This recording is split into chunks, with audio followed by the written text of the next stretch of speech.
Perfecto, ahora sí. Bueno, vamos a arrancar entonces la segunda parte del cuatrimestre con un tema que es un tema de los que solemos llamar internals, perdón, que es más bien cómo se maneja por dentro las bases de datos.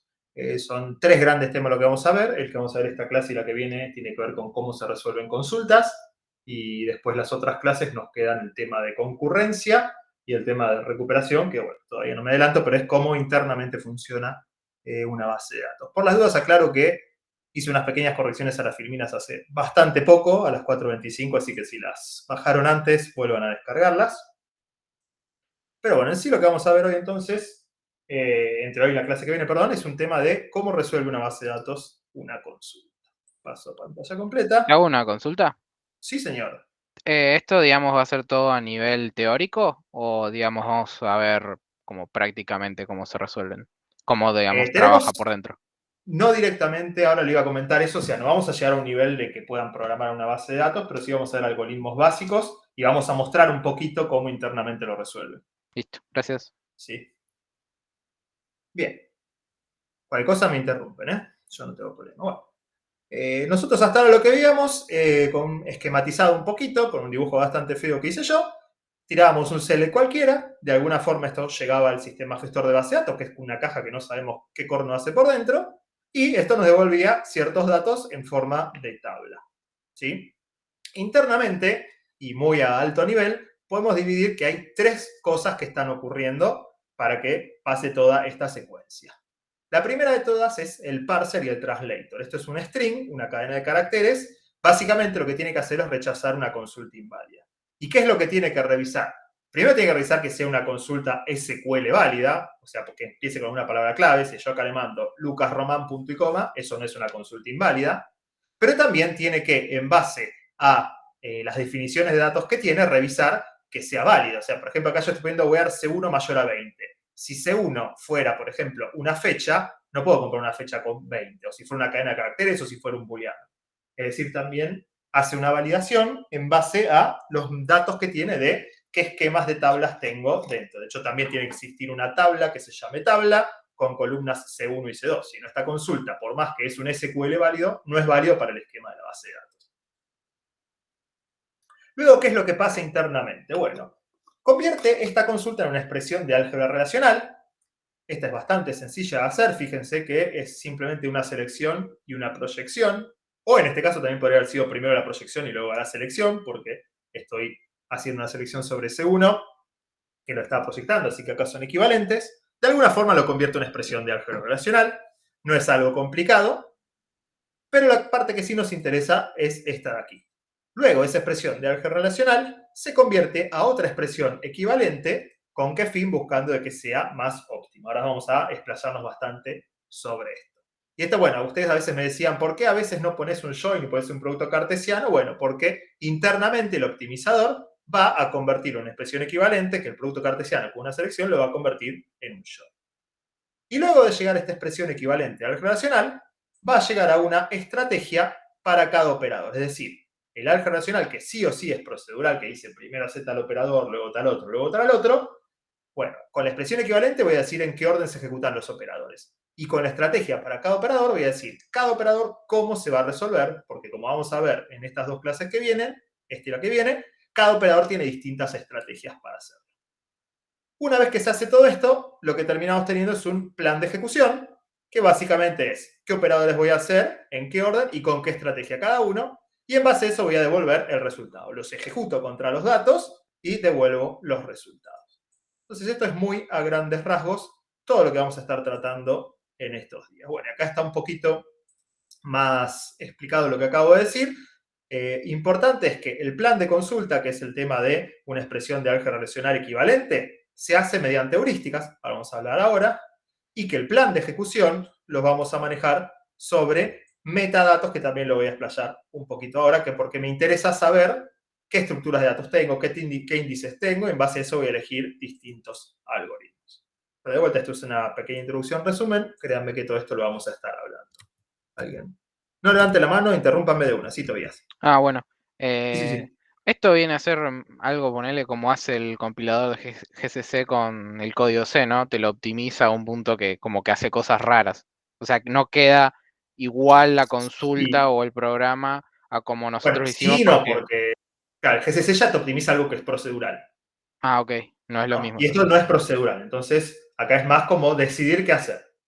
El GCC yo creo que tiene algunas reglas bastante firmes y esto que vamos a ver que hay algunas reglas que medio como que se sacan en base a estadísticas. Pero bueno, sí, tiene algo que ver porque como que se baja a un nivel más bajo, ¿no? Bien. ¿Para qué vamos a tratar de hacer todas estas optimizaciones? Porque buscamos, obviamente, minimizar el costo. Queremos que el costo sea el menor posible, así consumimos la menor cantidad de recursos, así podemos en nuestra base de datos ofrecer servicios a muchos usuarios mientras menos costo tengamos.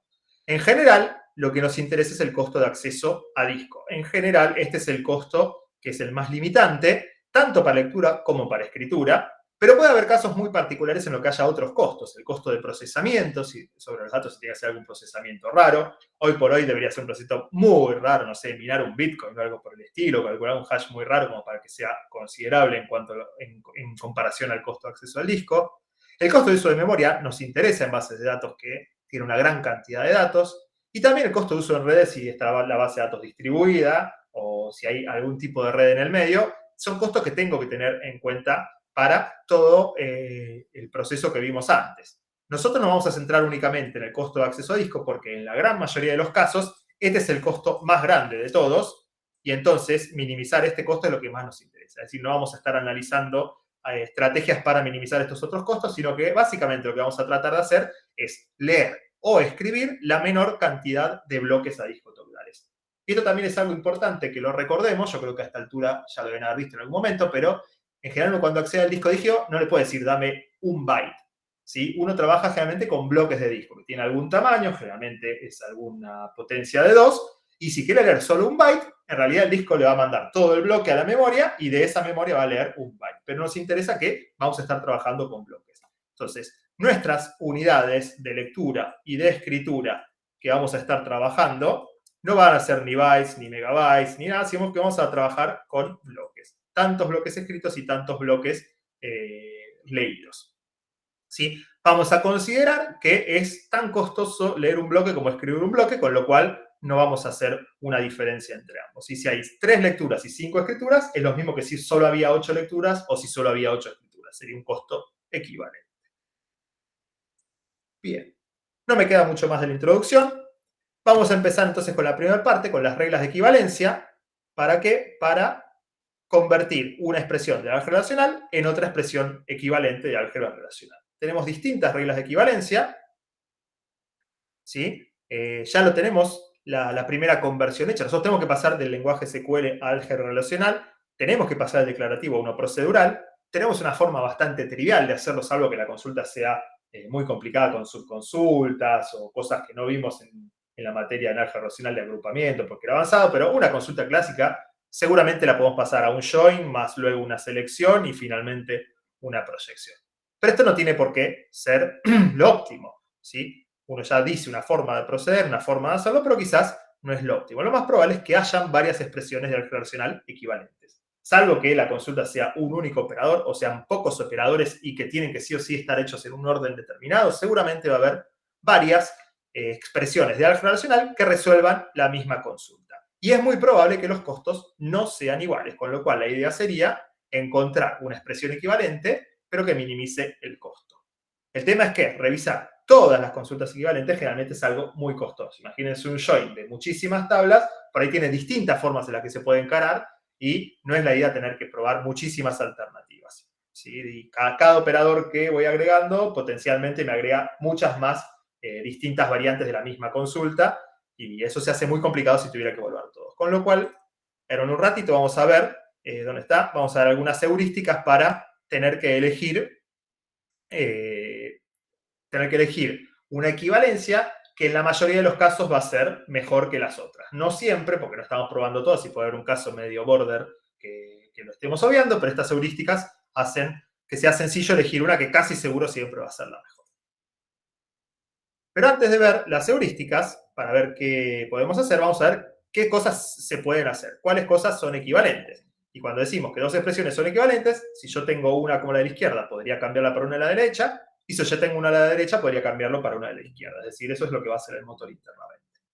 Bien, equivalencias en cascada y conmutatividad en la selección y la proyección, creo que son bastante sencillas. Si una selección con muchas condiciones en un AND, es lo mismo que aplicar las condiciones, primero una, luego la otra, luego la otra, luego la otra, y en realidad en el orden que sea.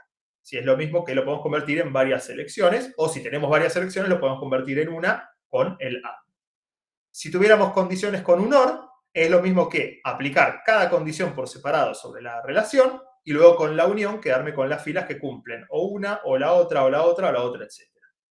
Y otra interesante, que ya un poquito la spoileé antes, es que si aplicamos primero una selección con una condición y luego otra selección con otra condición, es lo mismo que si lo hacemos en el orden inverso. ¿Por qué? Porque esto es equivalente a la selección de C1 AND C2, y sabemos que el AND es lo mismo, A AND B es lo mismo que B AND A. ¿Sí? Se puede intercambiar sin ningún problema en el AND.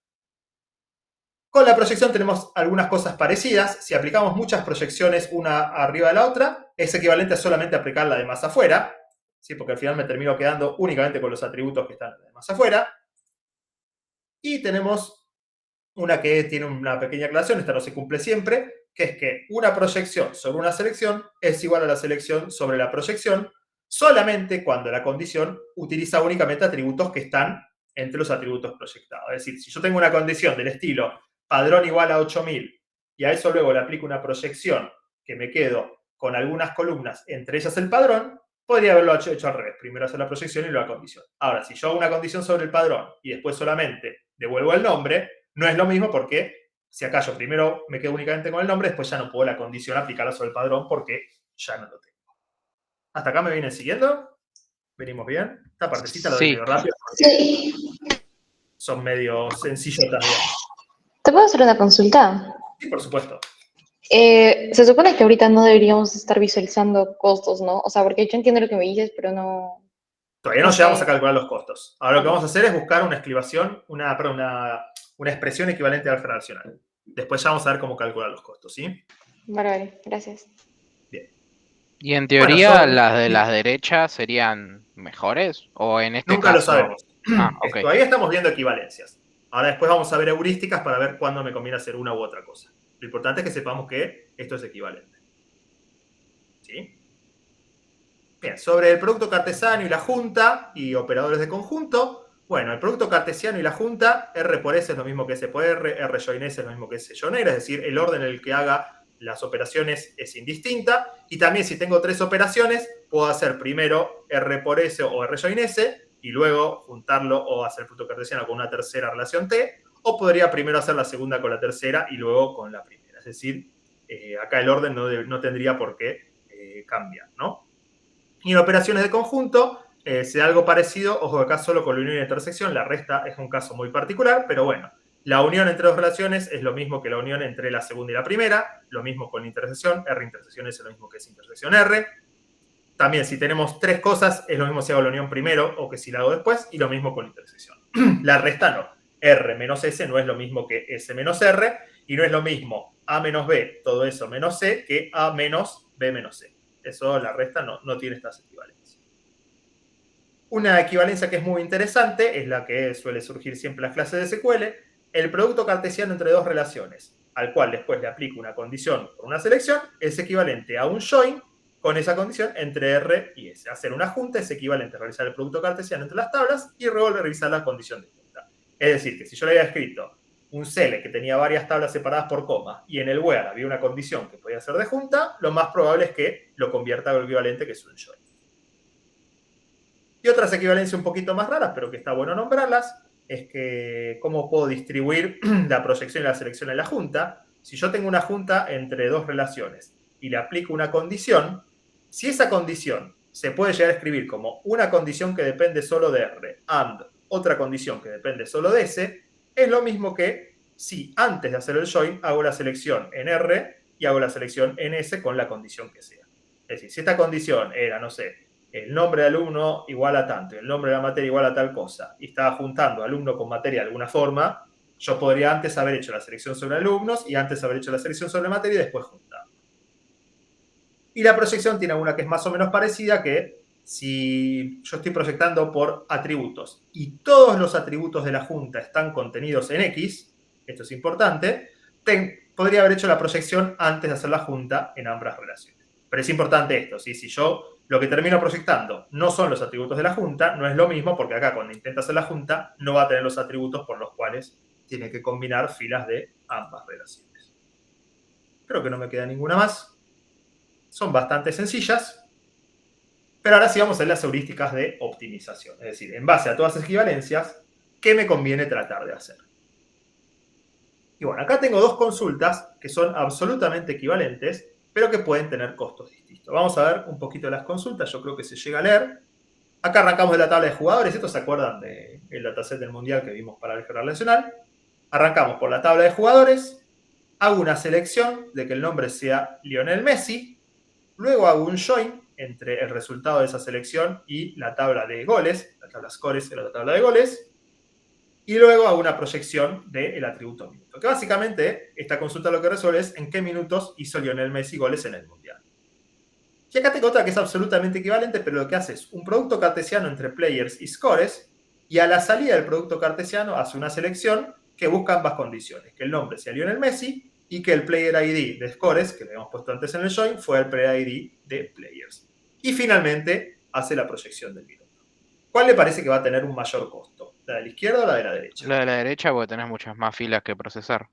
Bien, perfecto. Y esa es una explicación muy interesante de por qué. Porque fíjense que en sí, la cantidad de cosas que hay, acá hay 1, 2 operadores, acá hay, 1, 2, 3 operadores, acá hay 1, 2, 3 operadores, la cantidad de operadores es la misma. Pero la gran diferencia es que acá, si se fijan bien, hay 134.640 filas en el intermedio, cuando acá en los intermedios hay 1 y 9. Lo que nunca voy a poder cambiar es la cantidad de tuplas que tiene cada relación o filas que tiene cada tabla, y si las son equivalentes, las tuplas o filas que terminan saliendo tiene que ser la misma cantidad. Pero el intermedio es algo muy interesante, porque yo voy a tratar justamente de hacer que los resultados intermedios tengan el menor tamaño posible, porque seguramente va a ser menos costoso trabajar con ellos. Entonces, bueno, de vuelta, cuando tenemos distintos árboles de resolución de consulta o distintas expresiones, si queremos determinar todos los posibles para ver cuáles son los que tienen una menor cantidad de tuplas intermedias, estamos sonados, vamos a tardar demasiado. Entonces, utilizamos heurísticas para agilizar el proceso con el objetivo general de reducir el tamaño de las relaciones intermedias. Y esto lo tengo que aclarar ahora, por más que recién lo vayamos a dar la clase que viene, pero hay algo que es muy importante, que es el pipelining, que de vuelta lo vamos a ver la clase que viene, por el cual se ahorra mucho el costo, entonces se prefieren árbol left deep. ¿Qué es un árbol left deep? Por más que acá tengo la definición, les voy a hacer un ejemplo de árbol left deep. Esto sería un árbol left deep, que siempre a la derecha se agrega un único nodo, no se agrega un nodo con hijos. Esto seguiría así, y yo acá no puedo agregar algo que tenga otros hijos. ¿Qué es lo que no sería un árbol left deep? Algo de este estilo.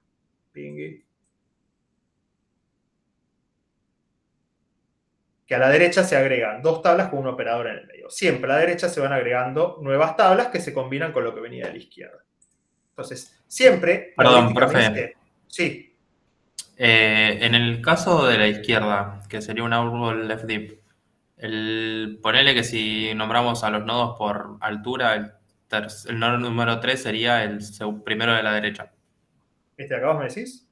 Bueno, cualquiera de la derecha. ¿Ese podría tener un hijo hacia la izquierda? No, no debería tener hijos. Debería ser solo tablas. Ok. Sí, porque si empieza a tener hijos, deja de ser left deep. O sea, tampoco sería válido, voy a representar lo que creo que vos me dijiste, algo así. Claro. Esto tampoco es left deep. Esto es por un tema de pipelining, que cuando hacemos esto, podemos de alguna forma concatenar fácilmente la salida de un operador con la entrada del otro. Quédenselo, pero lo vamos a ver mejor la clase que viene. Pero también vamos a priorizar esto. Vamos a preferir árboles left deep, en el que los hijos que vienen del lado derecho siempre son accesos a tablas. Estos deberían ser tablas. ¿Sí? No debería ser un operador en el cual salen otras cosas. Sí. No estaría entendiendo igual cómo se traduce esto al ejemplo. ¿A cuál ejemplo? A los ejemplos de álgebra relacional, lo que estábamos viendo recién. Que básicamente lo que vos no tenés que hacer, viste que álgebra lo podés convertir en un árbol. Cualquier consulta de álgebra la podés convertir en su árbol de resolución, como este de acá. Sí. Bueno, estos dos son left deep. Siempre a la derecha lo que agrego es una tabla. Ahora voy a mostrar un ejemplo en el cual no es un left deep. La heurística me dice, no probemos ningún árbol que no sea left deep porque no va a poder aprovechar el pipelining, que es algo que me va a reducir mucho los costos. De vuelta, ya cuando veamos que es pipelining va a cerrar mejor. Una consulta tipo, ¿y también es válido, digamos, el write deep o no? Sí, sería equivalente ok. al right deep, pero hacemos left deep. Para saber, sí. Bien. Obviamente, porque el árbol da igual en qué orden, si lo ponemos así o lo ponemos así, ¿no? Pero acá tenemos un ejemplo en left deep. Fíjense que lo que se agrega a la derecha siempre es una tabla. Y acá tenemos un árbol que no es left deep. Si acá veníamos con jugadores, fuimos a ver que fuera Julián Álvarez, juntamos con los goles, y por otro lado juntamos los partidos con los stage, y lo que está entrando acá de la derecha no es una tabla, sino que es el resultado de un operador. Esto no aprovecha pipeline. Esta consulta sí.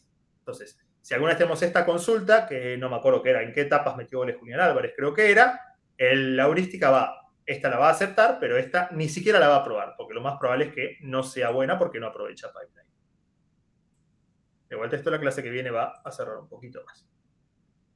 Y bueno, ¿qué reglas generales tenemos? Sí, vuelvo. Capaz lo explicaste y me lo perdí, pero digo, nosotros cuando hacemos una consulta de SQL se ocupa de aplicar estas heurísticas, por eso decimos que es declarativo. Absolutamente. Si yo a SQL se los tengo escrito así, hago con un with, hago este join, con otro with hago este otro join y después hago un join, igual lo va a convertir en algo de acá. Va a ser la equivalencia. Bien. Y bueno, con estas dos reglas de tratar de reducir el tamaño de las relaciones y árbol left deep, las reglas generales de las heurísticas son, primero, realizar las selecciones lo antes posible. Si queremos que haya la menor cantidad de datos en las relaciones intermedias, tratemos de hacer las selecciones lo antes posible porque las selecciones filtran tuplas. Entonces lo más probable es que me disminuyan el trabajo. Otra regla interesante es reemplazar productos cartesianos por juntas cuando se puede. A veces no se puede porque no es una junta, era un producto cartesiano lo que había que hacer, pero cuando se puede, lo hacemos. ¿Por qué? Porque el producto cartesiano me genera una bola de muchísimos datos que después voy a estar filtrando con una condición de una selección. Y otra importante es proyectar para descartar atributos lo antes posible. De vuelta, no me cambia la cantidad de tuplas, pero sí me cambia el tamaño que ocupan esas tuplas. Con lo cual, si una tabla tiene, 200 columnas y yo solamente me interesa una de esas columnas, bueno, voy a tratar de proyectar para estar trabajando solamente con esas pocas columnas. Pero, importante, hay dos cosas. Priorizar la selección antes que la proyección. Es más importante la selección que la proyección, porque como vamos a ver dentro de poco, la selección puede llegar a aprovechar índices y la proyección no siempre. En general, no lo aprovecha. Y otro tema importante es tener cuidado que si el árbol no queda left deep. Es decir, ¿qué es lo que quiere decir tener cuidado? Que si yo estoy haciendo algo acá y quiero agregar una tabla acá y de esta tabla solamente voy a usar pocos atributos, igualmente no puedo meter una proyección acá en el medio, porque si yo metiera acá una proyección en el medio me dejó de quedar un árbol left deep. Sí, o sea, lo tengo que hacer lo antes posible, pero siempre que me quede el árbol left deep. Perdón, ¿podrías repetirlo? No lo entendí eso. Sí, si yo acá estoy buscando cosas de Julián Álvarez, ponele, ¿no? Este es jugadores, perdón, vamos a meterlo acá, jugadores. Acá hago una selección para ver qué es Julián Álvarez. Y acá quiero meter algo de un partido. Y del partido solamente voy a utilizar el campo ID. No le voy a meter una proyección acá en el medio antes de acceder al partido. El partido era matches, una M. Porque si hago esto ya me dejó de ser left deep la consulta. El lado derecho no es derecho el acceso a una tabla. Entonces, sí voy a tratar de proyectar acá, pero no aquí en este lado. O sea, no básicamente, primero harías la junta con matches y después proyectarías. Exactamente, sí. Bien. Bueno, y la última regla es que cuando tenemos muchas juntas para hacer, hacemos las más restrictivas primero. ¿Sí? Si tenemos A, join B, join C, bueno, me fijo si puedo arrancar por A o puedo arrancar por C y trato de hacerlo más restrictivo primero. Entonces estas son las tres reglas y no hay mucha más ciencia sobre esto, con lo cual ya estamos... Sí. Perdón, no entendí eso último. O sea, ¿qué serían las juntas más restrictivas? Las que devuelvan menos cantidad de filas en la salida de la junta. Ok, bárbaro. ¿Sí? Depende de la condición de junta y de la cantidad de datos que tenga cada relación. Tengo una consulta. Sí. Esto anterior que habías dicho de lo de el árbol y priorizar creo que eran las selecciones, o sea, que si es que hay una proyección que no le aplique antes, es que hace que el árbol deje de ser deep left, creo, no me acuerdo cómo se llamaba. Sí, left depth. Dos cosas, sí. Una es no meter proyecciones del lado derecho. Y la otra que no tiene nada que ver es priorizar selección antes que proyección. Si de una tabla yo solamente me voy a quedar con 5 filas de esa tabla y 2 columnas de esa tabla, quiero hacer la selección lo antes posible y la proyección lo antes posible. Bueno, primero hago la selección y luego la proyección. No hago primero la proyección y luego la selección. Ok. ¿Por qué? Porque la selección podría aprovechar un índice. Ok, entonces un ejemplo de donde Ahora se tenemos un rompería. ejemplito de todo. Ah, Ahora lo tenemos. ok, gracias. Entonces vamos a optimizar el plan del siguiente árbol de consulta que obtiene el nombre de los jugadores que hicieron gol en la final. Entonces fíjense que tenemos. Las 4 tablas que accedemos son Player Scores, Matches y Stage. Por un lado juntamos, esto es una junta, Matches con Stage, ¿sí? Nos fijamos que el stage del partido, el match, es igual a el ID del stage para juntar a cada partido con la etapa en la que se dio. Recuérdense que stage era final, semifinal, cuartos de final, etc. Y luego con una selección nos fijamos que el nombre del stage sea final, porque queremos ver los jugadores que hicieron gol en la final. Por otro lado, hacemos un producto cartesiano entre jugadores y goles, scores es goles, y con una selección nos fijamos que cada gol sea asociado con el jugador que hizo ese gol. Scores.playerID tiene que ser igual a players.id. De esas dos relaciones que tenemos, por un lado los jugadores con sus goles y por otro lado los partidos que eran la final, hacemos un join en el cual nos fijamos que el partido coincida, con lo cual no nos quedamos con todos los goles, sino con los 12 goles que hubo en la final. Recuerden que están incluidos los penales. Y después de eso hacemos una proyección de player name que me descarta algunos nombres que hubieran estado repetidos, ¿sí? Porque Messi metió 3 goles, 2 en tiempo reglamentario, 1 de penal. Mbappé creo que metió 4, no me acuerdo si hizo 3 reglamentarios y 1 de penal, creo que sí, ¿no? Así que con eso estamos descartando algunos jugadores que aparecían varias veces habiendo metido más de un gol en la final. Este sería el plan que tenemos que optimizar. Entonces, bueno, ahora tenemos que optimizarlo. Yo lo voy a hacer una forma medio feucha a cada manopla, después en la filmina que viene lo vamos a tener resuelto más prolijo, pero no hagamos spoiler. Tenemos que arrancar por alguna tabla y alguna operación. ¿Qué le parecen que sería lo mejor arrancar? Recordemos las reglas que teníamos antes, que era la selección lo antes posible, el producto cartesiano lo reemplazamos por un join, la proyección lo antes posible, pero sin por eso ganarle la selección, y las juntas más restrictivas primero. Y recordemos el objetivo, que era que en el intermedio me quede la menor cantidad de cosas posible. Profe, ¿tengo una consulta? Sí. Cuando decís las juntas más restrictivas primero, ¿te referís a las que devuelven menos resultados o a las que tienen más condiciones? No, que devuelven menos resultados. Por ahí hay una junta que tiene muchísimas condiciones, pero igual devuelve mucho. O sea que, siguiendo ese criterio, digamos, en este caso trataríamos de encarar primero por la rama derecha que por la izquierda, porque tiene 64 líneas en vez de la otra. Bien. Bueno, pero ¿por cuál del lado de la rama? ¿Por stages o por matches? Por stages. Vamos, entonces arrancamos por stages. Bien. No sé, igual ¿estaría mal arrancar por matches o es una cuestión de gusto? No. Ahora vamos a ver. ¿Qué harían ahora? O te escucho a vos si querés. Pero la idea de esta clase es que participen ustedes, no yo. Supongo que el join con matches. El join con matches. Sí. ¿Alguien tenía otra cosa para decir? No, que iba a decir que no convendría primero hacer las selecciones, que es lo que decíamos. Bien, buenísimo. Fíjense que esta selección es de stages.name igual a final. ¿Sí? Yo podría seguir la condición de hacer lo antes posible la selección. ¿Por qué? Porque en vez de salir los 6 stages, me va a salir un solo stage. Entonces, primero prefiero hacer la selección.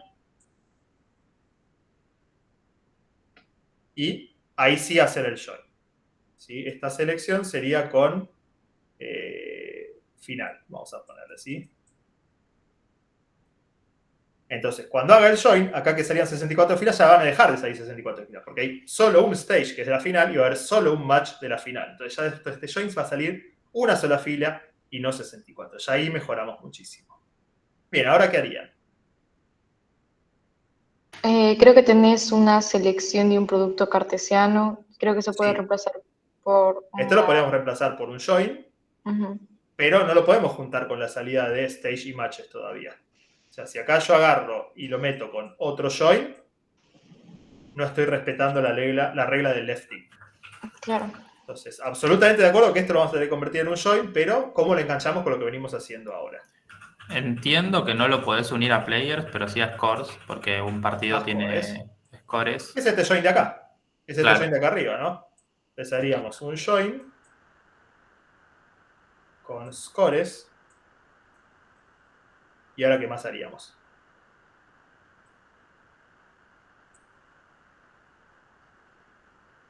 Ahora Y tenemos ahora, todos los partidos de la final, todos los goles que hubo en el partido de la final. y ahora haces el join. De nuevo. Ahora hago el join Allá arriba. con players. Que sería el join que surge de estas dos cosas, el producto cartesiano y la selección. ¿Sí? Y bueno, ¿y qué me queda hacer? La selección. ¿Cuál selección? La única que veo, esta ya la hicimos y esta ya la Esa. metimos en el join. Ah, La proyección falta. La proyección final para quedarnos con el name.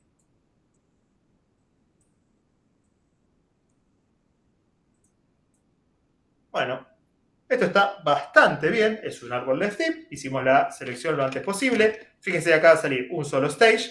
Se va a juntar con un solo match, porque hay uno solo que sea de la final. Luego se va a juntar únicamente con los goles que hubo en la final, que va a ser 12 filas. O sea, acá tenemos una tupla, acá tenemos 12 tuplas. Acá vamos a tener 12 tuplas de vuelta, porque cada gol lo hizo un único jugador. Y acá termina saliendo 7. Fíjense que redujimos muchísimo con respecto a los valores que íbamos teniendo por acá en el medio. ¿Sí? Lo más que tenemos en algún momento son 12 tuplas. Entonces es de pensar que este árbol de la izquierda va a tener mucho menos costo que el de la derecha. Sin embargo, hay una pequeña optimización extra que le podemos hacer. ¿Alguien se da cuenta cuál es? Menos filas no son. No voy a poder hacer viajar menos filas. ¿No, Pero sí ¿no puedo podrías hacer viajar proyectar más. antes? Exactamente. Puedo empezar a proyectar antes cosas que no necesito. Por ahí la tabla stage tiene muchísimos atributos. Pero yo lo único que necesito es el Stage ID para hacer el join acá. Entonces acá podría haber metido una proyección de únicamente el Stage ID, que es lo único que uso de Stage de acá adelante. Y acá podría también haber proyectado, cuando ya lo junté con matches, lo único que voy a usar de matches después es el ID. ¿Sí? Entonces acá podría haber hecho otra proyección.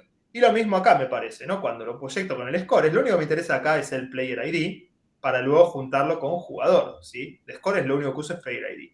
Entonces podría meter en el medio pequeñas proyecciones que hacen que, si bien viajan la misma cantidad de tuplas o filas, viajan menos cantidad de datos. Y ahora sí, saco este engendro que hice, vamos a borrarlo de todo y vamos a verlo de una forma más linda. Arrancamos por stage que tiene 6 filas, hacemos la selección lo antes posible y nos quedamos únicamente con el ID. De ese resultado hacemos el join, que me sigue dando una sola fila, y me quedo únicamente con el matches ID, que es lo único que necesito. Ahí hago el join con scores, y me quedo únicamente con el Player ID de scores, que es lo único que necesito para más adelante. Ahí hago el join con players, y ahí me quedo con el Player Name, que es lo que termino de devolver. De vuelta, fíjense cómo intermedio hay muy pocas cosas que están viajando entre operador y operador, y además todas estas proyecciones extras que fui agregando hacen de que queden poquitos atributos. Acá es un caso muy básico, que se volvía 1, pero si hacía una consulta del estilo los jugadores que metieron goles en los octavos de final, quizás acá pasaban muchos partidos, seguramente, acá iba a haber muchos más scores, entonces está bueno quedarme únicamente con los atributos que voy a necesitar y descartar todo el resto, porque por ahí la tabla tiene muchísimas columnas que no estoy utilizando. Y bueno, esto es lo que hicimos un poquito más prolijo. Y de vuelta, fíjense que siempre que vean que hay algo que se bifurca en 2, el lado derecho es una tabla. Entonces, esto cumple ser left deep, un árbol que llamamos left deep. Una consulta. Sí. No sé qué tan, o sea, si es que yo sigo estas reglas, tendría que llegar a una solución, o sea, determinística, o sea, siempre va a ser la misma, porque a mí se me ocurrió que, digamos, el name, o sea, vos haces un select, me parece, en stages por el name, Sí. y luego proyectas por el ID. Entonces, yo a un inicio no lo había pensado así, yo había pensado proyectar por el ID y también por el name, y luego recién el select. Pero... Sí, ahí no sería tan distinta la cosa, pero si después volvés a proyectar por el ID, si vos acá, vos decías antes proyectar acá. o sea, sí, por stages Del y name. por name. Uh-huh. El name y el ID. Bueno, el tema es que acá está haciendo antes la proyección que la selección. Y si vos haces esto, la selección quizás podía utilizar un índice, este no sería el mejor ejemplo, pero si hubiera un índice por el campo name, la selección directo accediendo a la tabla puede utilizar. Ahora, si la selección accede a algo que devuelve la proyección, ya no puede utilizar el índice de la tabla porque está accediendo a datos que salieron de otro operador. Entonces, por eso se prefiere siempre la selección antes de la proyección. En caso de que vos tengas una proyección y luego una selección, convertirlo al revés, a primero selección y luego proyección, porque es posible de que sea mejor. Depende muchísimo de si la tabla tiene un índice y también de si lo vas a usar. No siempre que haya un índice significa que lo vas a usar, con lo cual no es que siempre va a ser mejor, pero en general va a ser mejor. Entonces, si es que yo ponía eso que te acabo de decir, sí contaba como mal. No, como mal no, bien menos. No es un Bueno. mal, un bien menos. Y, profe, en este Sí. caso, o sea, arrancamos por stages, porque en realidad nos devuelve la menor cantidad de filas. Exactamente. podríamos La haber- selección la hacemos lo antes posible. Aunque staging hubiera tenido un poquito más de filas, si luego la selección tiene menos que matches, me conviene igual arrancar. Porque la selección la tengo que hacer lo antes posible. Y por players, en este caso, no podríamos haber arrancado, ¿no? Podríamos haber arrancado, pero ya cuando haces el join con player con otra cosa, vas a quedar muchísimas más filas en el medio. Por eso la heurística dice, no, trata de arrancar por stages. Ok. Este sería el caso de Sí. arrancar, digamos, por las más restrictivos, digamos. Sí, y más por la selección también. De vuelta, si Stages tenía 800.000 filas, pero ustedes saben que la selección de final va a devolver una sola, prioricen esa selección. Si hubiera tenido selecciones sobre varias tablas, si por ejemplo, no sé, los jugadores del club tal que metieron goles en la final, bueno, jugadores del club tal seguramente hay más de uno, y Stages que sean final hay solo uno, entonces también ahí priorizamos la final. Ahora, si el stage era, por ejemplo, octavos de final, y players era un jugador en particular, Lionel Messi, quizás ahí sí convenía arrancar por players o por stage. Ahí, bueno, ahí la heurística elige alguno de los dos con algún criterio más avanzado, no sé cuál es, pero en el caso de ustedes estaría bien que arrancaran por cualquiera de ellos. Profe, Igual y una siempre hagan pregunta. un pequeño preanálisis de qué implica arrancar por uno y cuántas cosas van a quedar en el medio. Sí. Yo todavía no terminé de ver por qué no sería óptimo hacer una proyección que te rompe que sea left deep. Por ejemplo, en Players, si haces una proyección... Hoy no lo vas a poder ver. Hoy no lo vas a poder ver. Lo vas a poder ver la clase que viene cuando veamos cómo se concatena la salida de un operador con la entrada del otro por pipelining.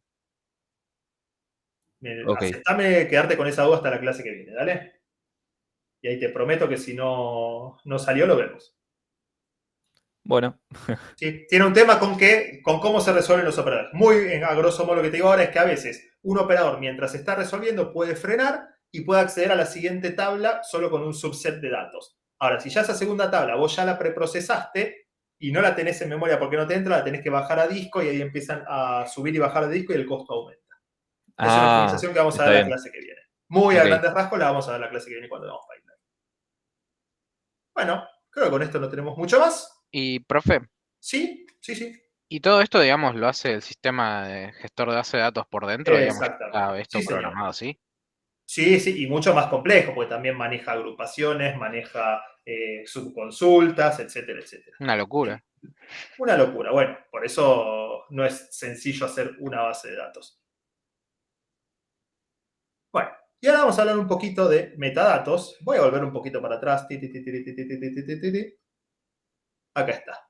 Yo en algún momento hablé del proceso y obvié un poquito esto, pero hay dos cosas que son el input del sistema de gestor de base de datos. Por un lado, la consulta que quiere resolver y por el otro lado, los datos en sí que tiene. Los datos son, por un lado, los datos en crudo, si acá, no sé, 40 Beirut, 22 Ramos, 33 Audiet, y por el otro lado, el catálogo que me da la estructura que tiene cada tabla. Si así puedes saber que es C1, si es entero esta consulta la valida, si es decimal también, pero si es un booleano no la permite.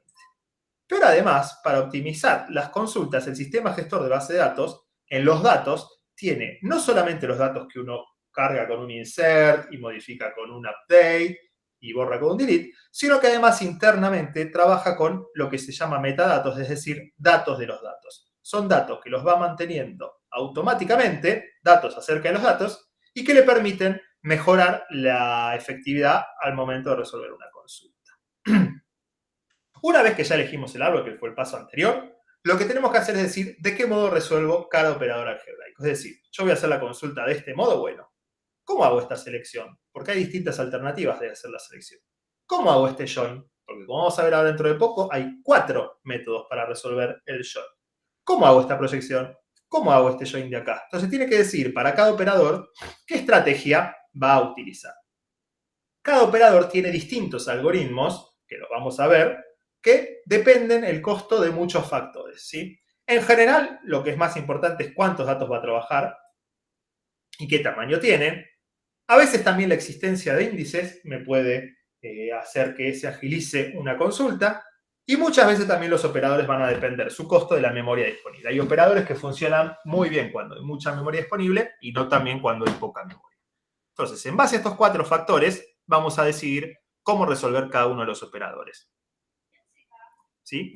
Entonces, ¿qué hace el sistema gestor de base de datos? Una vez que ya tiene el árbol, dice, bueno, voy a estimar qué costo tendría resolver el operador tal con cada uno de los métodos que tengo para resolverlo. Lo estima y obviamente elige el de menor costo estimado. ¿Sí? Y esta estimación, básicamente, tiene que ser una estimación matemática. No es que va a resolver la consulta de 4 formas distintas y va a decir, bueno, la tercera era la menos costosa, te doy los datos. No, si ya lo resolviste con una, ya está. Pero tiene que de alguna forma matemáticamente estimar cuánto le llevaría las 4 alternativas posibles. Para poder estimar esto, de vuelta decimos, necesitamos tener datos sobre las tablas. Estos metadatos, datos sobre las tablas, se guardan en algo que es el catálogo. SQL tiene un catálogo estándar, una definición, digamos, estándar de lo que tiene que haber en un catálogo, pero en general cada base de datos lo extiende para ciertos datos internos que le sirven para mejorar su algoritmia. PostgreSQL en particular usa la tabla PG Statistics y que tiene una vista que es un poquito más human-friendly, más amigable para el usuario, que es la vista PG Stats. Ahora la vamos a ver en un ratito, les voy a mostrar un poquito qué cosas tiene.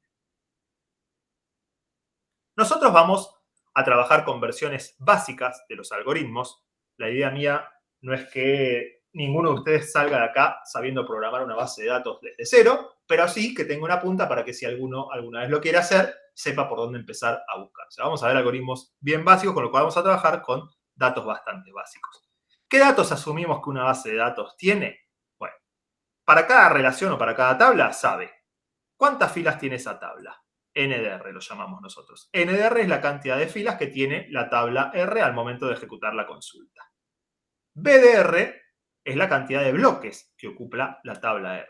Eso depende no solo de la cantidad de filas, sino del tamaño de cada fila. Y un tercer dato que está relacionado con los otros dos es el factor de bloque, que es la cantidad de filas por bloque en la tabla R, que se puede calcular como la cantidad de filas dividido la cantidad de bloques. Es cuántas filas entran por bloque. A veces esto es algo que se calcula fácil matemáticamente, pero no es tan sencillo cuando las filas tienen datos variables. Si le metemos un varchar o le metemos algún otro tipo de dato complejo, no es tan fácil calcularlo y a veces hasta incluso se estima un poquito. Pero estos son valores que el sistema lo maneja. Es bastante sencillo. En altas, en modificaciones y en borrados, el sistema tiene que ir actualizando mínimamente estos dos de arriba y después calculando el FDR, pero lo más probable es que hasta puede llegar a actualizar los 3 a la vez. Luego, otro dato que no es tan sencillo de mantenerlo actualizado, pero que igual lo tienen los motores, es la variabilidad de un atributo en una tabla. ¿Qué es la variabilidad de un atributo en una tabla? Es cuántos distintos valores tiene ese atributo entre todas las filas de la tabla. Y esto de vuelta no es tan sencillo porque cuando entro una nueva fila, yo tengo que actualizar la variabilidad de todas las columnas, de todos los atributos, y para actualizar eso me tendría que ver si los valores que vienen en esas columnas ya estuvieron en otra fila o no. Porque si ya estuvieron no lo tengo que aumentar, pero si no estuvieron sí.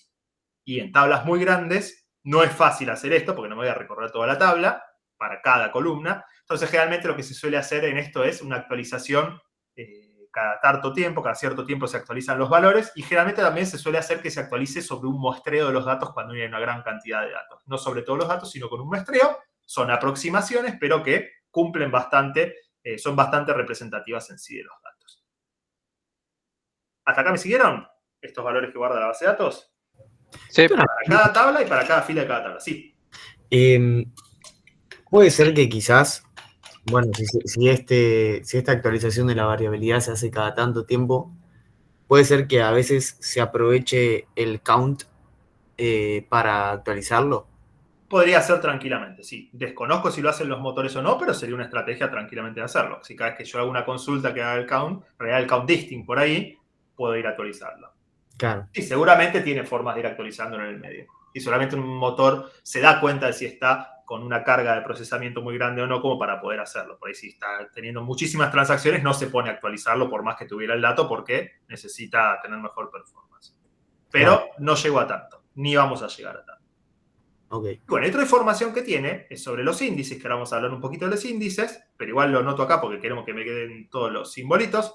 La otra información que tenemos, cuando tenemos un índice sobre alguna columna en alguna tabla, o sobre algún atributo en alguna relación, lo que guarda el motor es qué altura tiene el índice. Ahora vamos a ver qué es eso. El índice de tipo árbol tiene una altura y mantiene cuál es esa altura y la va actualizando, obviamente, si crece o decrece a medida que se actualice el índice en sí por actualización de los datos. Sí. No sé si me escribieron o levantaron la mano. Sí, yo levanté la mano. Hable. ¿Podrías dar una breve explicación de cómo funcionan los índices? Porque estoy medio perdido. Sí, vamos a dar ahora. Una no tan breve. Genial. La vamos a ver en un ratito. Pasa que quiero que me quede en una diapositiva todos los valores que vamos a utilizar. ¿Sí? Perfecto. Todos los costos que vamos a trabajar van a trabajar sobre estos valores que tiene la base de datos y algunos valores más, como por ejemplo la memoria disponible, que no la ponemos acá, pero generalmente la representamos con M. Mantener actualizado el catálogo, como dije, suele ser muy costoso, con lo cual se suele hacer con cierta prioridad. Algunos motores me permiten explícitamente decir, actualizame ahora. Lo más común es meter un cron en algún horario que la base de datos no esté con mucha carga y hacer que ahí se actualice el catálogo, ¿sí? Y como dije antes, a veces la actualización no es total, sino sobre un muestreo de datos, porque igualmente si el muestreo está bueno y es tomado al azar, suele servir bastante. Recuerden que vamos a utilizar estos valores para estimar costos, con lo cual no necesitamos que sean exactos. Aceptamos que no sean tan exactos con el beneficio de que no estoy constantemente actualizando y por eso generando una carga innecesaria. ¿Sí? Que es lo que dice acá, que incluso los valores aproximados son útiles para hacer buenas estimaciones. Bien, ¿dudas sobre esto o ya podemos empezar a ver un poquito de índices? Vamos bien. Vamos a ver. Bueno, igual créanme que en un ratito les voy a mostrar un poquito de cómo PostgreSQL trabaja con esto. Bueno, vamos a ver un poquito de índices, ¿sí? No había nada en el chat, porque yo eso no lo estoy viendo. No, perfecto. Bueno, el índice, yo espero que todavía ustedes utilicen a veces libros físicos, no sé si los siguen utilizando, o al menos en PDF, y seguramente si lo hicieron para la facultad habrán ido alguna vez al final del libro donde está el índice, lo llamamos en español, el Table of Content, creo que lo llama... el Table of Content es el índice en sí, el índice por palabra, no sé, no me acuerdo cómo se decía. Sí, Table of Content, perdón, estaba bien. Acá tenemos, por ejemplo, el libro del Smartry, que básicamente me dice cada concepto en qué páginas está. Si, por ejemplo, cadena de caracteres tipo de datos está en la 207, 208 y 219.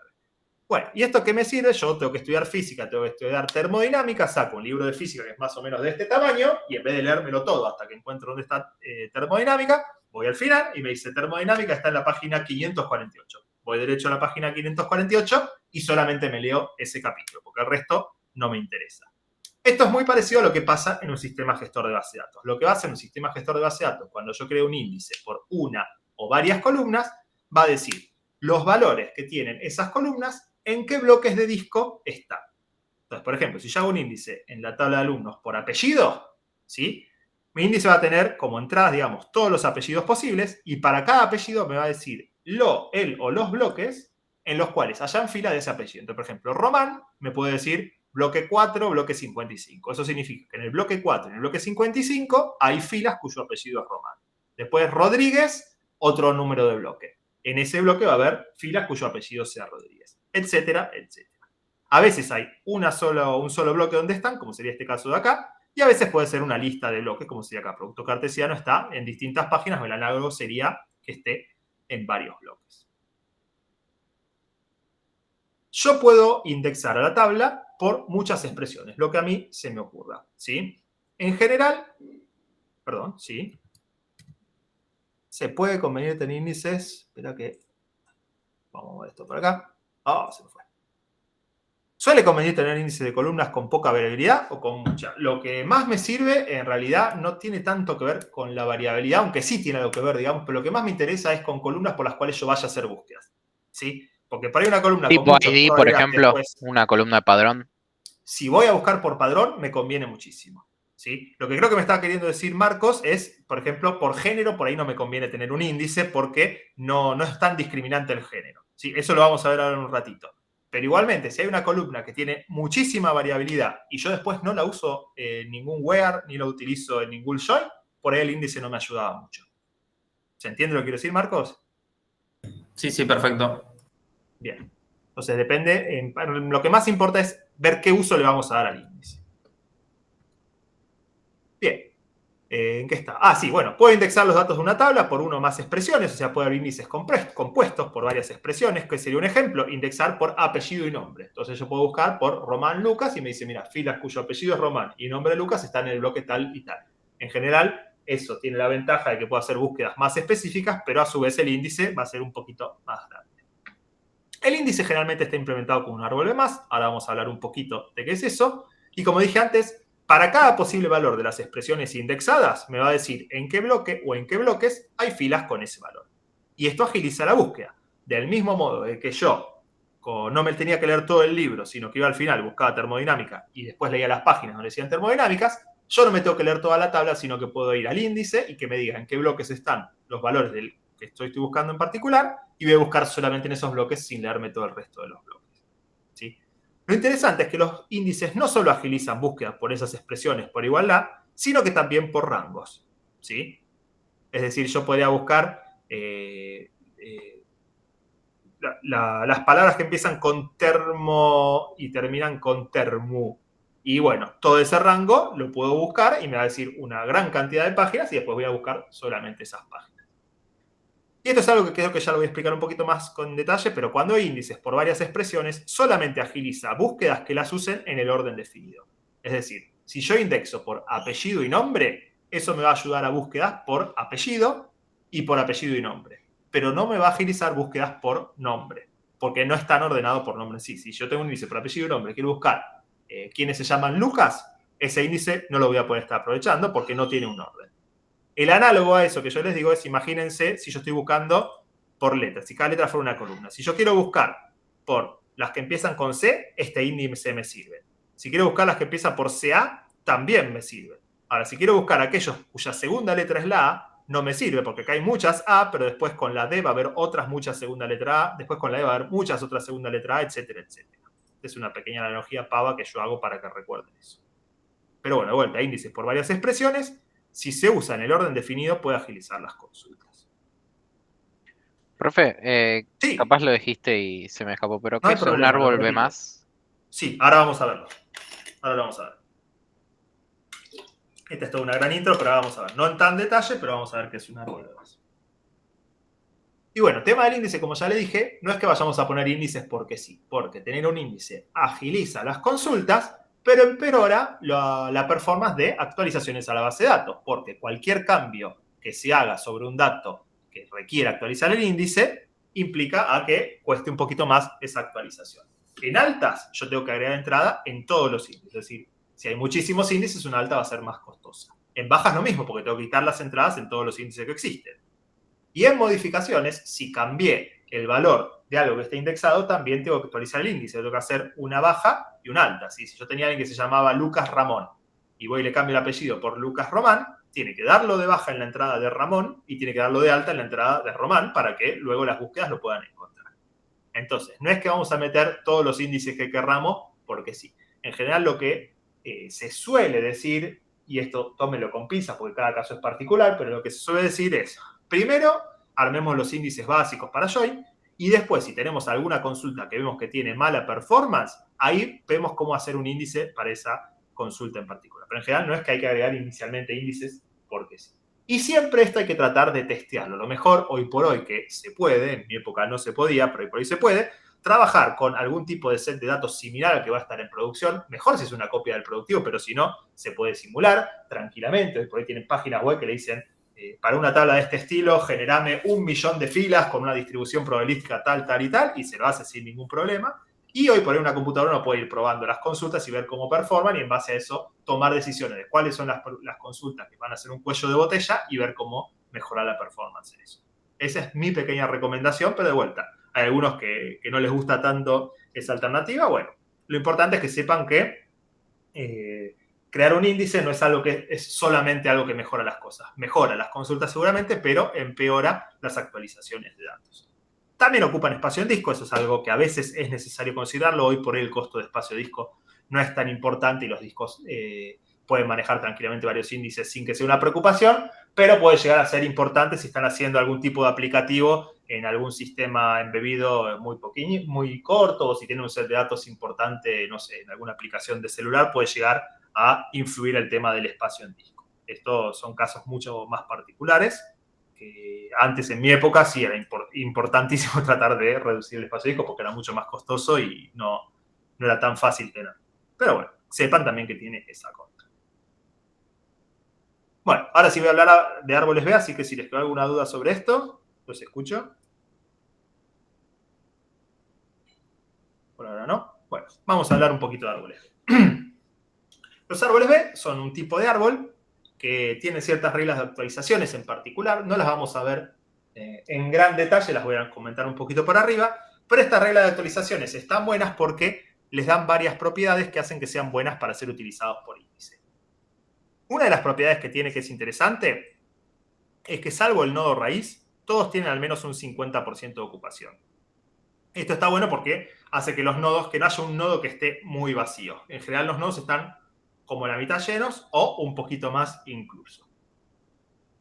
La otra cosa interesante es que todos los nodos hoja tienen la misma altura. Algunos dicen que por eso significa que la B larga es porque es balanceado, es decir, si tenemos esta cantidad de nodos, tendríamos algo de este estilo. No podríamos tener un hijo extra que esté acá porque este tendría una distinta altura que todos los otros. ¿Sí? Nunca descubrí de una fuente realmente fiable si la B larga es por balanceado. Algunos dicen que es por el creador, algunos dicen que es por la empresa en la que trabajaba el creador. Así que lo dejo para que lo investiguen, pero a mí me gusta creer eso, que la B larga viene de balanceado. Y esto es algo muy importante, que todos los nodos tengan la misma altura, porque cualquier búsqueda que se haga va a tener el mismo costo, como vamos a ver dentro de un poquito.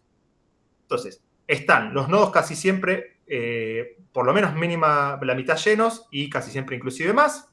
Todos los nodos hoja tienen la misma altura y las operaciones de ABM intentan reorganizar lo menos posible los nodos de árbol. Estas tres cosas hacen que sean muy piolas para hacer un índice de una tabla, porque los nodos de los árboles B se van a estar guardando en el disco. Entonces yo quiero, por un lado, aprovechar lo más posible el disco. No quiero tener un bloque de disco que solo esté un 10% utilizado. Por el otro lado, quiero que se reorganice lo menos posible, porque eso es leer y grabar distintos bloques y eso tiene un costo importante. Mientras menos se reorganice, mejor. Y finalmente, como vamos a ver ahora cuando veamos las consultas, está bueno que todos los nodos hoja tengan la misma altura porque entonces todas las consultas van a tardar lo mismo. No va a haber una consulta que sea mucho más lenta que otras consultas porque tiene que recorrer muchísimos nodos del árbol cuando la otra recorría muy poquitos. Bien, dadas estas reglas básicas, vamos a ver cómo arranca. Arranca un árbol B inicialmente con un único nodo, que lo llamamos nodo hoja porque no hay otra cosa, ¿no? El nodo hoja básicamente lo que tiene es las claves indexadas en orden, cada nodo está ordenado internamente, y para cada clave, que no está dicho en el dibujito, los punteros a los bloques donde están las filas con valor de esta clave. Imagínense que estoy indexando el apodo de una persona o el nombre si quieren. Bueno, este Euge va a tener todos los bloques donde están filas que su apodo es Euge. Este Fito va a tener todos los bloques donde están filas con el apodo Fito, y lo mismo con Juan y con Lito. ¿Sí? Bueno, imagínense que este nodo se le van agregando cosas porque se van dando de altas y llega un momento de que ya no entra una nueva clave. Se quiere agregar, por ejemplo, José. Entonces, José tendría que caer acá en la mitad, ¿sí? Porque es un orden alfabético. Bueno, si no entra, porque el nodo tiene un máximo de 4, ahora lo que se hace es se hace un split. Este nodo se divide en dos nodos distintos, ¿sí? Puede ser o 2 en un nodo y 3 en el otro, o 3 en un nodo y 2 en el otro. No me acuerdo cómo lo hice realmente, vamos a hacerlo de una forma y si es distinto el otro es simplemente una convención. Pero imagínense que yo digo, bueno, voy a armar un nodo con Euge y Fito y voy a armar otro nodo con José, Juan y Lito. ¿Sí? Entonces se dividió en dos el nodo. ¿Y qué hacemos en el medio? Perdón, sí. Perdón, Sí, te voy a hacer una consulta. Es respecto a, dices, para cada clave guardas los punteros a los bloques donde hay filas con el valor de esa clave. O sea, Sí, como que se supone que tengo cada tabla literalmente en el disco y tengo los sí. punteros. Ah, ok, ok, ok, Ah, ok. por otro lado están todos los datos, que hay muchísimas filas de personas, que algunos se llaman Euge, otros Fito, otros Juan, otros Lito, y de repente se dio de alta un José. Y Claro, cada uno va a entonces, tener los punteros a los datos en sí. si yo Esto tengo, indexa los datos de la tabla, sí. si yo tengo 5000 veces mi nombre, entonces las cinco Sí, mil veces están guardadas en el disco. sí. Ah, ok. Si hay 5.000 personas que se llaman Euge, va a haber 5.000 filas que se llaman Euge. En ciertos bloques van a estar probablemente 5.000 bloques, puede ser en menos, y acá vas a tener alguna forma, una dirección a los 5.000 bloques. ¿Cómo se maneja eso? Algunas bases de datos ponen todos los punteros acá, y algunos lo que hacen es como que tienen una segunda indirección. Esto apunta a otro lugar donde están todos los punteros de los bloques, donde están ahí. Algunas utilizan una especie de bitmaps, digamos que ponen un bit 1, 0, de acuerdo a si en cada bloque hay o no hay esos datos. Es bastante variado cómo lo maneja cada. Pero de alguna forma te lo dice cómo está.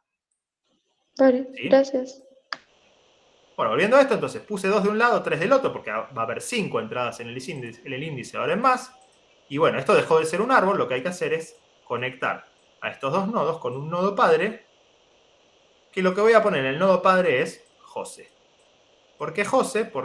No porque sea el que ya ha agregado, sino porque es el primero de la derecha.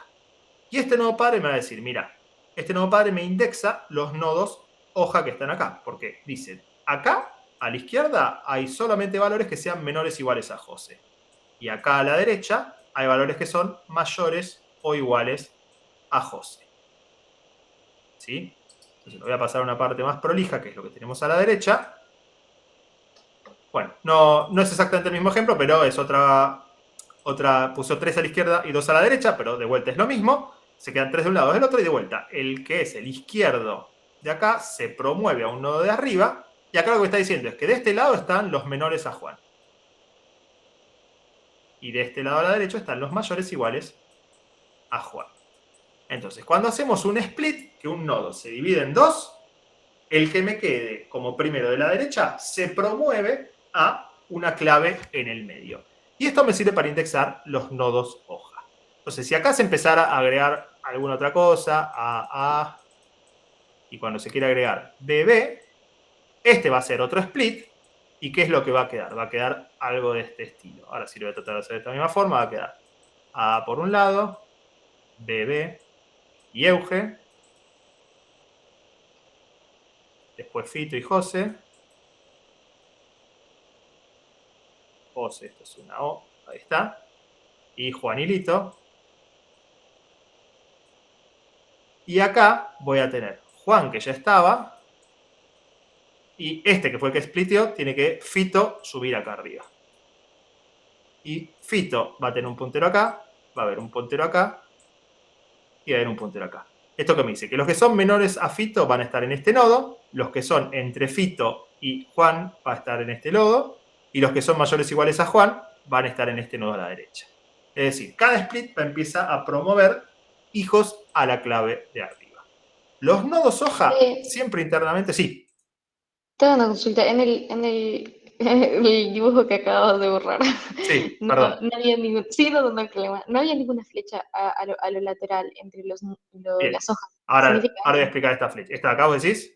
Sí. Ahora lo voy a explicar. Y todo esto estoy dando medio rápido porque ahora después vamos a ver una pequeña simulación de esto que tiene una página web.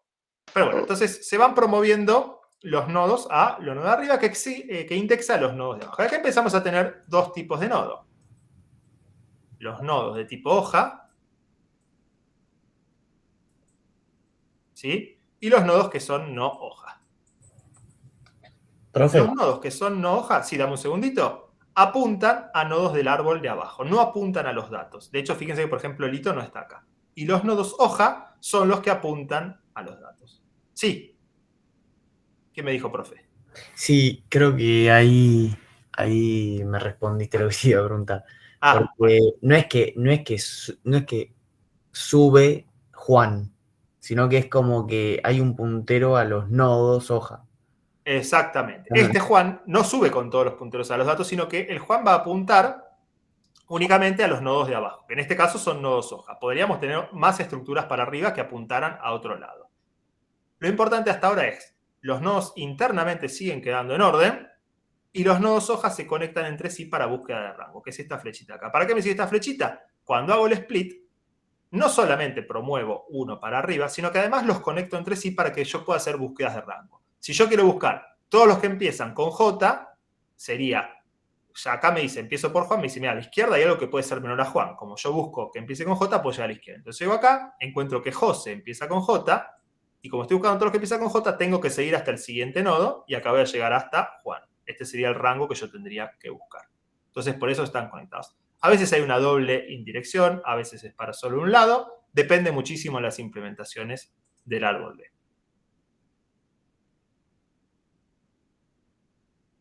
Entonces, como dije, hay dos tipos de nodo, los nodos hoja y los nodos hoja, que los llamamos internos. La cantidad de claves que entra por cada nodo depende obviamente del tamaño del nodo y del tamaño de las claves agregadas al árbol. No es lo mismo indexar un entero, que generalmente va a tener 4 bytes, que una cadena de caracteres que puede tener una longitud variable, con lo cual no es tan fácil estimar. Pero lo importante es que cada nodo hoja, lo voy a decir en orden distinto, cada nodo hoja tiene K claves y K más 1 punteros. La cantidad de claves que entre, bueno, por cada clave tengo que tener un puntero que apunta a los bloques de datos en sí, que tiene filas con ese valor de la clave. Y el puntero extra es al siguiente nodo hoja en el orden, sería este de acá. Es decir, este nodo tiene 3 claves, va a tener 3 punteros, uno para los datos de Euge, otro para los de Fito, otro para los de José, y un puntero más para el siguiente nodo. Y los nodos internos también tienen K claves y K más 1 punteros, que los punteros apuntan a nodos de un nivel inferior, que puede ser nodo hoja o también puede ser nodo interno. Volvemos acá, tengo una sola clave en un nodo interno y tiene 2 punteros, uno para los valores menores iguales y otro para los valores menores y otro para los mayores iguales. Y siempre van apuntando a nodos del árbol. Y esto me implica que, si bien los nodos del árbol internamente tienen que estar en orden, en el disco es indistinto. O sea, en general sí el nodo raíz es el nodo número 1, pero este podría ser el 2 y el 3, o tranquilamente este podría ser el 3 y este el 2. No tengo una restricción de los nodos en sí como están grabados en disco. Porque el orden me lo dan los punteros. Si este va a saber que los menores a Juan están en 3 y los mayores o iguales están en 2. Y no importa que lo que sea. Es decir, no tiene por qué estar totalmente en orden en disco. De hecho, pueden estar hasta mezclados primeros nodos de internos y luego nodos hoja. Eso depende de la implementación. Sí, Santiago. Que fuese así como decís vos, implicaría que, nada, según cómo se vaya escribiendo en la base de datos, habría que reordenar el disco. Yo supongo por eso. Claro, eso es lo que yo no quiero. No quiero tener que reordenarlo. Lo que sí, internamente, tiene que estar en orden. Pero después, si físicamente los nodos no quedan en orden, no hay problema. Porque eso se maneja en base a los punteros. ¿Sí? De hecho, ¿cuándo hay que regenerar, cuándo hay que tocar el índice en sí? Cuando se llena un nodo. Cuando se llena un nodo, básicamente lo que hay que hacer es generar un nuevo nodo, que puedes hacer un append al final del archivo del índice, si es que lo está trabajando en un único archivo, y agregarle un ítem más en el nodo padre, que a su vez, si se llenó, va a ser un nuevo bloque y agregar al padre, etcétera, etcétera. Pero no siempre se tiene que reestructurar todo. Si acá yo quisiera agregar a Pepe, Pepe ya entra acá, y es simplemente actualizar este nodo y ni siquiera hay que tocar los otros nodos. La idea es reestructurar lo menos posible el archivo. Bien, Perdón, sí, decime. Tenía entendido que las bases de datos suelen trabajar a nivel bloque. Sí. Para los índices siempre también. ¿Perdón? Para los índices también, supongo, ¿no? Sí, por supuesto. Si yo quiero agregar a Pepe, ahora lo vamos a ver con un ejemplo un poquito más grande, pero tenés que leer el bloque para ver que Pepe lo tengo que agregar acá, con lo cual lees este bloque, agregás a Pepe en memoria y grabás el bloque completamente. Siempre se trabaja a nivel bloque. Ok. Bien. Bueno, a medida que se agregan claves indexadas, los nodos internos aumentan y puede llegar a haber varios niveles de nodos internos. Acá teníamos solo un nodo interno, pero bueno, si empiezo a agregar muchísimas claves, se va a llenar este nodo interno, se va a dividir en varios nodos y va a empezar a todo ir agregando. También hay mecanismos de borrado que mantienen el balance. Ahí se hace una opción de merge cuando dos nodos quedan con menos de la mitad. A veces se juntan en un único nodo, a veces se pasan valores de un nodo al otro. Esta mecánica ya sí no la vamos a ver porque es muy compleja y queda fuera del alcance lo que estamos viendo hasta ahora. No es algo que me preocupe verlo por ahora. Pero créanme que funciona bastante. Y acá tenemos un ejemplo un poquito más grande. ¿Sí? Antes de ver cómo buscamos con un árbol un poquito más grande, de vuelta, fíjense que acá qué claves hay, Nito y Pepe. Nito es porque es este de aquí, Pepe es porque es este de aquí, Mari es porque es este de aquí, Juan es el de aquí, Euge es el de aquí, y para aquí no hay nada. ¿Sí? Entonces, si yo tuviera esta estructura del índice, yo lo único que tengo que saber para el índice es cuál es mi nodo principal y para cada nodo qué tipo de nodo es. Entonces, yo estoy buscando, por ejemplo, Papu, que puede o no estar, en este caso está, pero podría no estar. Bueno, accedo al nodo raíz. Veo que el nodo es Mari. Como Papu es mayor a Mari, tengo que seguir este puntero. Leo el siguiente bloque, que es esto. O sea, leí un bloque acá, leí otro bloque acá, segunda lectura. Estoy numerando las lecturas que hice, no es que estoy diciendo que sea el bloque 2. Llego a este bloque, veo que es un bloque interno. Estaba buscando Papu. Lo que están Nito y Pepe, Papu es mayor a Nito y menor a Pepe, con lo cual tengo que seguir este puntero. Entonces, mi tercera lectura es esta de acá. Veo que es un nodo hoja. Veo que está la clave Papu. Entonces voy a buscar, siguiendo este puntero, en qué bloques hay filas cuyo apodo es Papu. Y esa sería la operatoria de acceso. Para cualquier búsqueda que hagan, le va a dar una cantidad de accesos de igual a 3. ¿Sí? Si buscan Lito, van a empezar por acá, van a venir acá y van a venir acá. 3 accesos.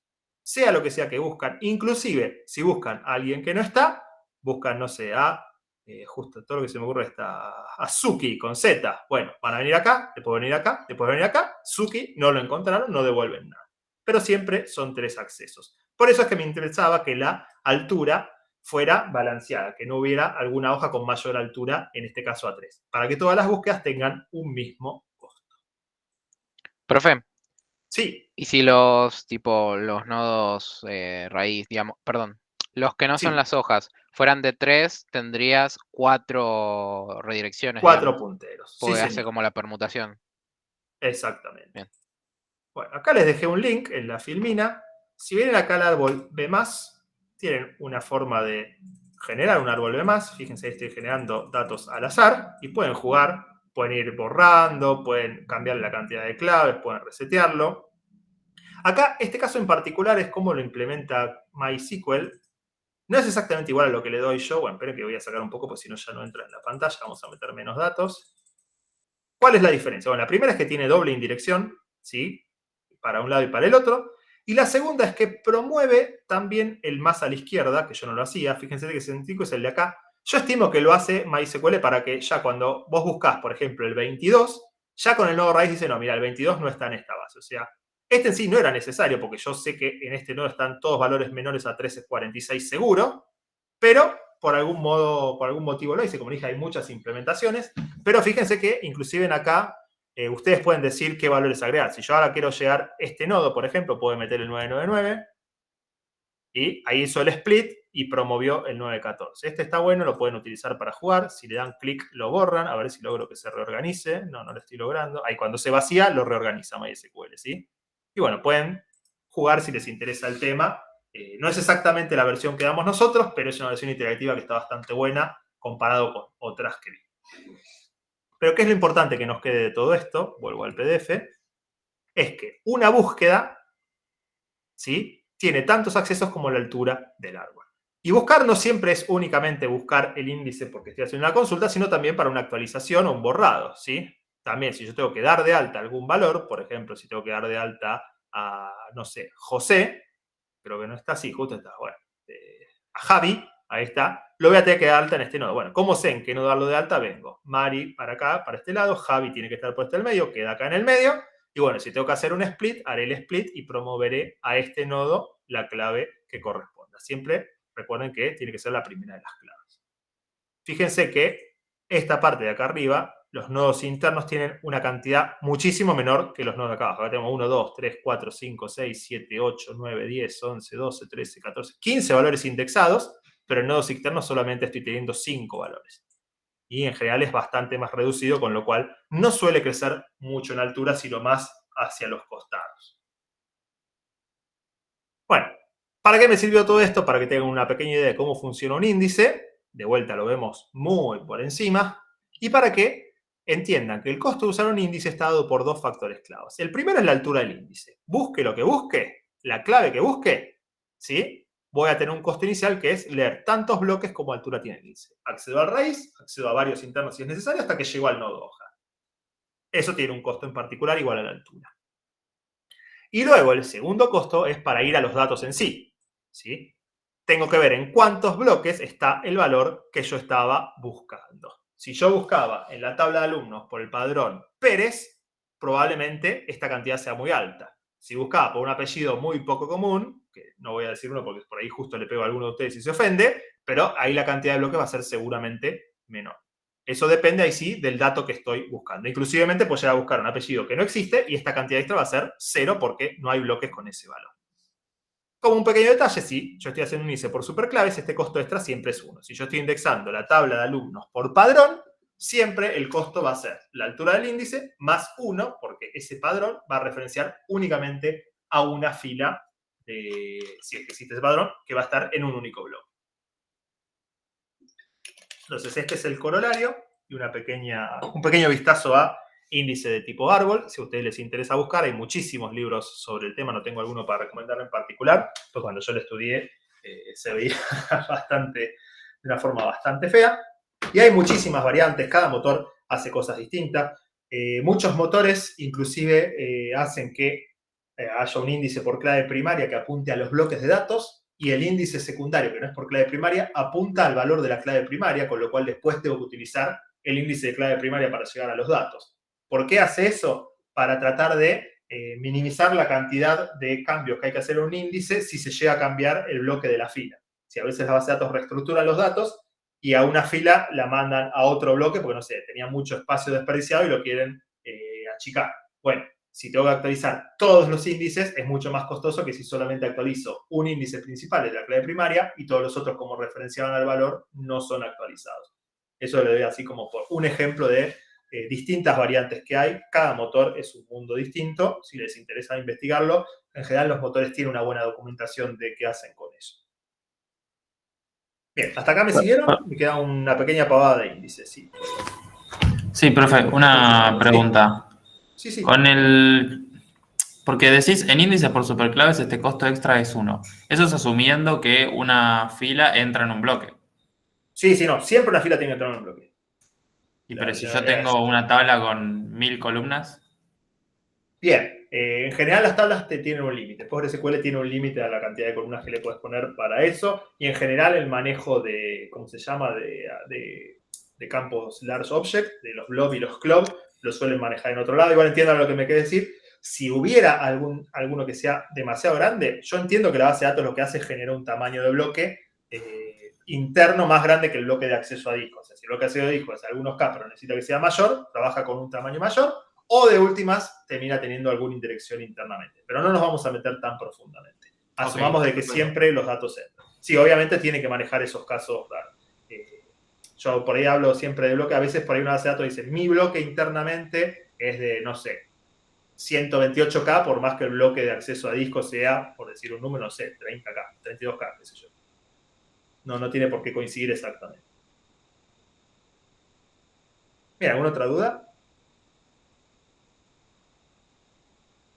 No. Bueno, para complicar un poquito ahora sí lo de índices, y ahora sí empezamos a meternos ya en algo que vamos a utilizar adelante, es el concepto de índices de clase. Es un concepto que lo tienen algunos motores, que son índices en el cual los datos están físicamente ordenados por la clave del índice. Es decir, yo tengo un índice por forma de árbol o lo que fuera, por un lado, y por el otro lado tengo mis datos, ¿sí? Y acá yo tengo punteros, como lo vimos antes, ¿sí? Si el índice es de clustering, los datos de la tabla tienen que estar ordenados por la clave que yo estoy indexando. Físicamente ordenado. Es decir, si yo tengo un índice de clustering por apellido, en la tabla los datos tienen que estar físicamente ordenados por apellido. ¿En qué me ayuda esto? Bueno, si yo estaba buscando, por ejemplo, ¿sí? ¿Alguien levantó la mano o escribieron? No, comentaron. Escribieron. Vamos a verlo.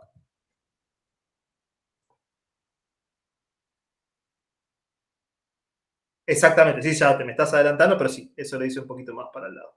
Sí, no puedo tener más de un índice de clustering, ahora lo voy a decir dentro de un ratito. Bien. Entonces, imagínense que yo estoy buscando Roman, ¿no? Con un índice tradicional que no sea de clustering y hay 10 alumnos que son Roman, yo iba a tener como costo la altura del índice más 10 accesos porque las filas de los romanes probablemente estuvieran en distintos bloques. Ahora, si mi índice es de clustering y los datos están ordenados por apellido, esos 10 romanes tienen que estar consecutivos en los datos.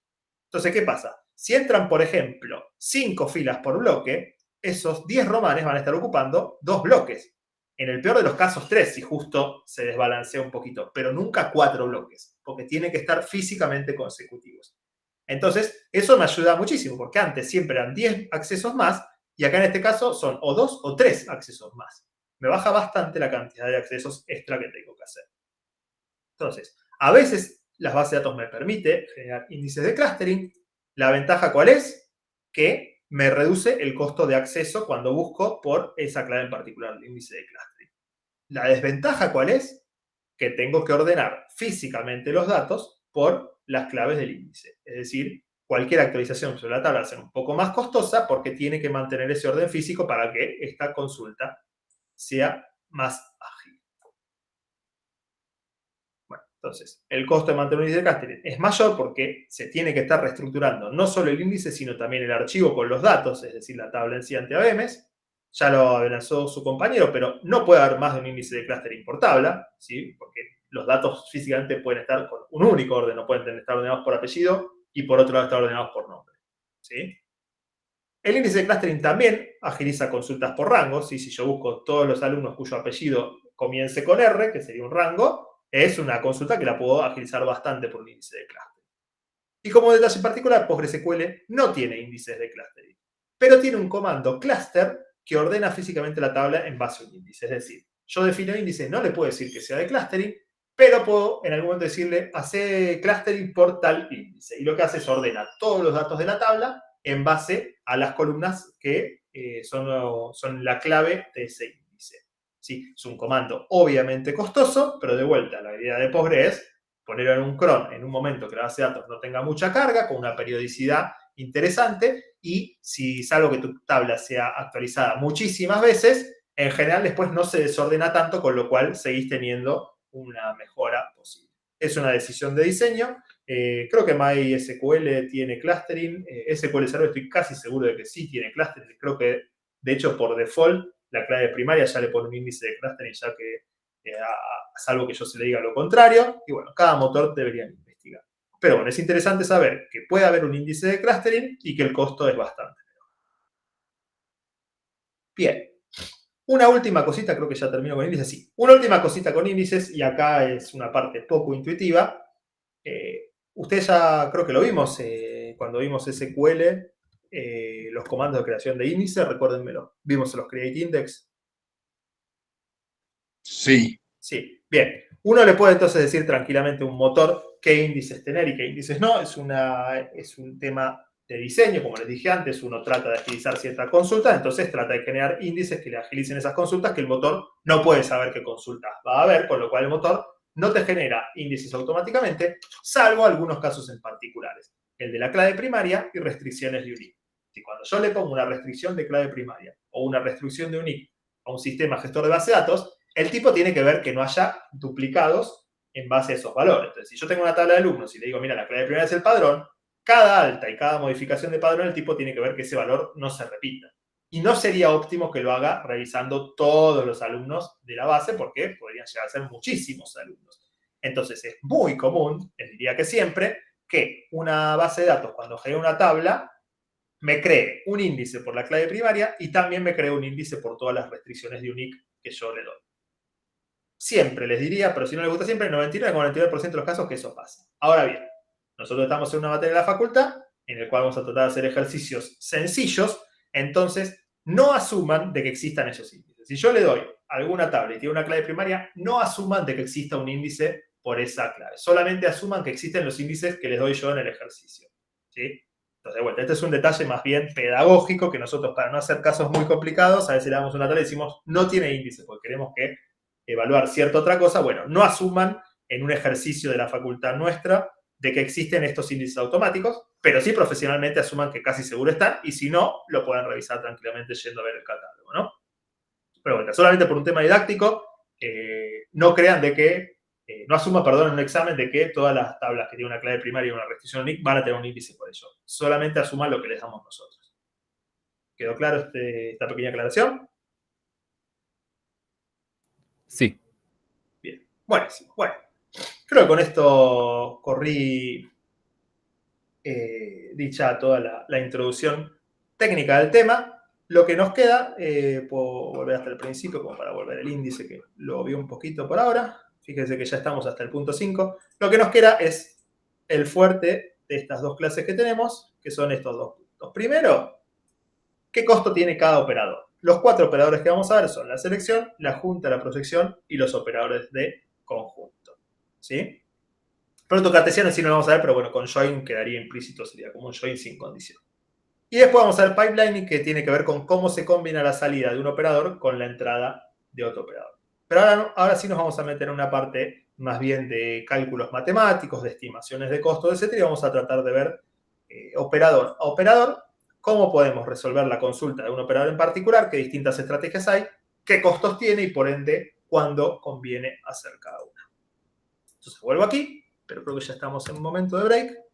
Vamos a hacer un pequeño break, ya son 8:29. En 10 minutos, ¿les parece volver? Dale, profe. Dale. Bueno, Perfecto, en 10 minutos gracias. volvemos y le seguimos dando.